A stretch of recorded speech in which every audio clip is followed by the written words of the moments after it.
नमस्कार, पॉलिटिकल बाबा में आपका स्वागत है। मैं हूं मनोरंजन भारती। चर्चा करेंगे आज कि राहुल गांधी की केरल की सीट वायनाड, उस पर चुनाव आयोग ने उपचुनाव की घोषणा क्यों नहीं की। दरअसल बता दूं कि आज चुनाव आयोग ने एक प्रेस कॉन्फ्रेंस किया है जिसमें कि कर्नाटक में विधानसभा चुनाव की घोषणा की गई। ऐसी उम्मीद की जा रही थी कि कर्नाटक के विधानसभा चुनाव के साथ साथ राहुल गांधी की जो लोकसभा सीट है वायनाड केरल में जो है, उस पर उपचुनाव की भी घोषणा चुनाव आयोग करेगा, लेकिन ऐसा हो नहीं सका। इस बात की अटकलें इसलिए लगाई जा रही थी कि राहुल गांधी की सदस्यता जो है अब संसद से जा चुकी है, अब वो संसद के सदस्य नहीं है। एक नोटिफिकेशन के जरिए उनकी सीट वायनाड को खाली घोषित किया गया है। अब जो भी सीट खाली होती है उस पर दोबारा चुनाव कराए जाते हैं और ये जिम्मा जो है चुनाव आयोग का होता है। और ये सबसे उचित समय था कि चुनाव आयोग इस बात की घोषणा करता कि वायनाड की खाली पड़ी सीट पर दोबारा से पुनर्मतदान हो, यानी उपचुनाव हो और कोई नया सांसद वहां से चुना जाए।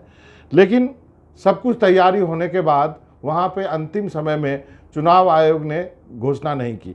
जब उनसे पूछा गया तो करीब सवा घंटे के प्रेस कॉन्फ्रेंस में सबसे अंत में चुनाव आयोग ने कहा कि वायनाड में उपचुनाव की घोषणा बाद में की जाएगी, क्योंकि अदालत ने राहुल गांधी को 30 दिन का वक्त दिया है अपील करने के लिए और हम तब तक उसका इंतज़ार करना चाहते हैं। अभी वहाँ पर 1 साल से ज़्यादा का वक्त है, इसलिए हम बाद में वहाँ पर चुनाव की घोषणा करेंगे। अक्सर जिस सीट पर जो सीट खाली होती है लोकसभा या विधानसभा की, वहाँ पे यदि 1 साल से ज़्यादा का वक्त है तो वहाँ पे दोबारा कोई सांसद या विधायक चुना जाता है। 1 साल से कम वाली सीट पे अक्सर उपचुनाव नहीं कराए जाते हैं। ले अब वायनाड में 1 साल से ज़्यादा का वक्त है तो वहाँ उपचुनाव हो सकते हैं।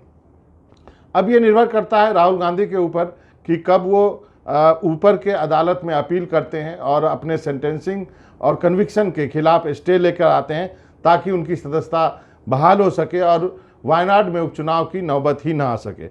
लेकिन कहानी ये नहीं है। कहानी ये है कि आखिर चुनाव आयोग ने अंतिम समय में घोषणा क्यों टाल दी वायनाड की। अब इसको समझने के लिए आपको एनसीपी मेंबर, जो लक्षद्वीप के जो सांसद हैं मोहम्मद फैजल, उसकी कहानी आपको समझनी होगी। मोहम्मद फैजल जो है, उनको इसी साल जनवरी महीने में एक मामले में उन पर जो है उनकी सदस्यता चली गई थी। वो मामला जो है केरल हाई कोर्ट का है और 11 जनवरी को उनका कन्विक्शन हुआ था और उसी शाम को उन्होंने केरल हाई कोर्ट में अपील कर दी थी और उसके बाद उनके इस अपील पर केरल हाई कोर्ट ने उनकी कन्विक्शन और सेंटेंसिंग दोनों स्टे कर दी थी। लेकिन मोहम्मद फैजल का कहना है कि इस हाई कोर्ट के आदेश के बाद भी 13 जनवरी को लोकसभा सेक्रेटरीट ने उनको डिस्क्वालीफाई कर दिया, यानी उनकी सदस्यता ले ली, उसका ऑर्डर निकाला और 18 तारीख को, यानी आप 7 दिन के बाद एक प्रेस नोट निकाला जाता है चुनाव आयोग की तरफ से, जिसमें कहा जाता है कि उनकी सीट, यानी लक्षद्वीप की वाली उनकी सीट पर बाय इलेक्शन होगा, चुनाव होगा। उसके बाद वह हाई कोर्ट में उन्होंने लड़ाई लड़ी, सुप्रीम कोर्ट तक आए। सुप्रीम कोर्ट में जो है चुनाव आयोग के खिलाफ उन्होंने अपील डाली बाय इलेक्शन को लेकर के, और उसके बाद सुप्रीम कोर्ट में स्टेटमेंट रिकॉर्ड हुआ और उसके बाद चुनाव आयोग ने फिर से एक नोटिस निकाला और लक्षद्वीप के बाय इलेक्शन को रद्द कर दिया। अब आप कहेंगे कि इसका राहुल गांधी के वायनाड सीट से क्या लेना देना है? लेना देना इसलिए है कि आज के दिन ही सुप्रीम कोर्ट में मोहम्मद फैजल की याचिका पर दोबारा सुनवाई होनी थी।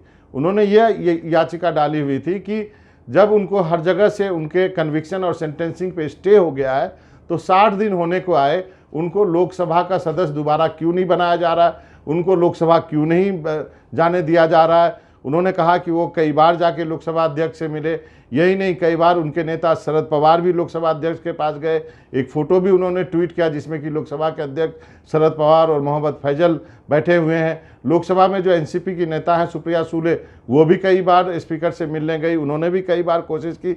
लेकिन आज जब ये मामला सुप्रीम कोर्ट सुनता, उसके पहले मोहम्मद फैजल को एक नोटिस आता है जो लोकसभा सेक्रेटेरिएट की तरफ से कि आप आइए, आपका संसद भवन में स्वागत है, आप लोकसभा में जा सकते हैं। तो करीब 60 दिनों के बाद मोहम्मद फैजल आज लोकसभा गए और उसके रजिस्टर पर साइन किया और उन्होंने जो लोकसभा की कार्रवाई के लिए वो अंदर पहुँचे।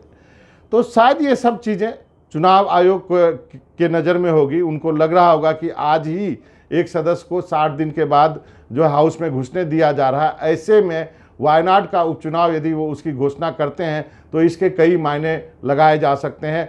कहीं फिर एक जो है उन पर ये लांछन लगेगा चुनाव आयोग पर कि क्या चुनाव आयोग सरकार के दबाव में है, क्या राहुल गांधी को वक्त नहीं मिलना चाहिए। क्योंकि हाल के दिनों में सुप्रीम कोर्ट की टिप्पणी जिस ढंग से चुनाव आयोग के तरफ और चुनाव आयुक्तों के नियुक्ति को लेकर के हुई है, उस पर काफ़ी बहस हो चुकी है कि क्या इसको एक ट्रांसपेरेंट बनाया जाए। सुप्रीम कोर्ट लगातार कह रहा है कि जिस ढंग से सीबीआई डायरेक्टर की नियुक्ति होती है उसी तरह से कोलिजियम बनाया जाए चुनाव आयोगों की नियुक्ति के लिए, जिसमें कि प्रधानमंत्री हो, लीडर ऑफ अपोजिशन और चीफ जस्टिस ऑफ इंडिया हो, और ये तीनों मिलकर के चुनाव आयुक्तों की नियुक्ति तय करें। उनका ये भी कहना है कि इनका जो टेन्योर फिक्स अभी तक माना जाता है वो फिक्स टेन्योर होना चाहिए।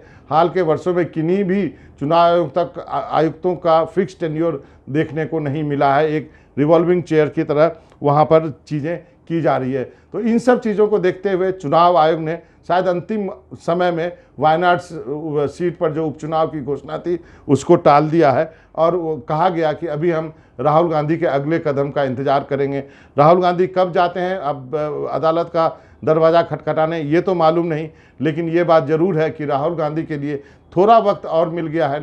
नहीं तो ये संभव था कि चुनाव आयोग वहाँ पर जो है बाय इलेक्शन की घोषणा कर देता। तो ये थी कहानी चुनाव आयोग के अंदर की कि आज जो कुछ हुआ है, एक नए मेंबर को जो फैजल को की सदस्यता बहाल हुई है और सुप्रीम कोर्ट में यदि वो मामला आज फिर सुना जाता, उसको देखते हुए ये कदम, ये जो वायनाड की सीट जो है उस पर उपचुनाव बच गया है। पॉलिटिकल बाबा में इतना ही। मनोरंजन भारती को इजाज़त दीजिए। नमस्कार।